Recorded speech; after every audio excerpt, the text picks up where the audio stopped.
ഖലീഫേന പാതാളത്തിൽ ചവിട്ടി താത്തിട്ട് നമ്മളെയാണല്ലോ മച്ചമ്പി. നിവിൻ പോളി എന്ന മാവേലി ഓണം തൂക്കിയിട്ടുണ്ട്. Block buster.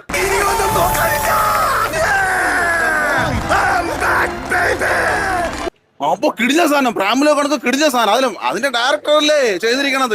അങ്ങനെ യാതൊരു പടമാണ് പൊട്ടിയിരിക്കണത്. കിടിഞ്ഞം തണ്ണീർ മത്തം കണക്ക് കിടിഞ്ഞ സാധനം. ഒരു രക്ഷയില്ല. ചിരിക്കാനും ഉണ്ട്, നമുക്ക് റൊമാൻസിനും ഉണ്ട്. ഒരു രക്ഷയില്ല. നിവിൻ പോളി തൂക്കി ബ്ലോക്ക് ബസ്റ്റർ.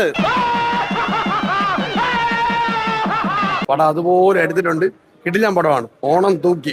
അതായത് പടം നമ്മൾ കാണുമ്പോൾ ഒരു ഇമോഷണൽ കണക്റ്റും കാര്യങ്ങളൊക്കെ ഉണ്ട്. അത് അതുപോലെ എടുത്ത്, അതായത് സിറ്റുവേഷൻ കോമഡികൾ ചെയ്യാൻ ഗിരീഷ് ഷെഡി തന്നെയാണ് വേറെ ലെവല്. അത് അതുപോലെ ചെയ്യുന്നുണ്ട് പടത്തില്. സംഭവം കിട്ടിക്കിട്ടുണ്ട്. സൂപ്പർ. നിവിൻ പോളി വിന്റേജ് നിവിൻ പോളിനെ തിരിച്ചു കിട്ടി. മമിത ബൈജു അടിപൊളി. ബാക്കി എല്ലാ സപ്പോർട്ടിംഗ് കഥാപാത്രങ്ങളും അടിപൊളിയായിട്ട് ചെയ്തിട്ടുണ്ട്. ഓണം വിന്നറാണ് Bethlehem Kudumba unit is the Onam winner. Okay, Onam തൂക്കി.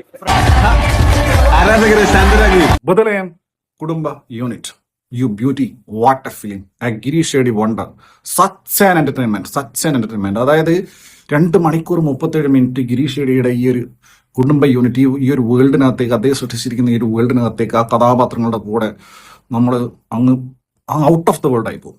അതുപോലത്തെ പടം എന്ത് രസമാണെന്നറിയോ. Scene by scene. അടുത്ത കാലത്തൊന്നും ഇത്രയും തിയേറ്ററിൽ നിന്ന് ചിരിച്ചൊരു സിനിമ പറയില്ല. കാരണം അതുപോലത്തെ എഴുത്താണ്, അതുപോലത്തെ ക്യാരക്ടേഴ്സ് ആണ്, അതുപോലത്തെ സിറ്റുവേഷൻസ് ആണ്. ഇതിന്റെ മൊത്തം സിനാരിയോ അങ്ങനെയാണ്. കിട്ടിലം പടം.